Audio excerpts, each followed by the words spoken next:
In this video, you will learn how to add timestamps in your YouTube video description. But before starting the video, I want you guys to watch this video till the very end so you don't make any kind of mistake when you're trying it from yourself. So first of all, you have to open your notepad and write your timestamps. As you can see, I'm writing my timestamps, and now you have to copy this timestamp.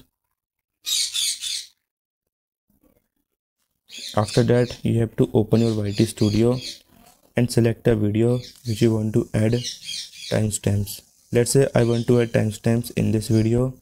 So for that, first of all, open this video and click on description option, and now you have to paste this timestamps here, and now YouTube will automatically edit this timestamps in your YouTube video. And now you have to click on this save button in the top right corner. That's how you can add timestamps in your YouTube video description. So if you found this video helpful, please like this video and subscribe to my channel for more tips and tricks like this one.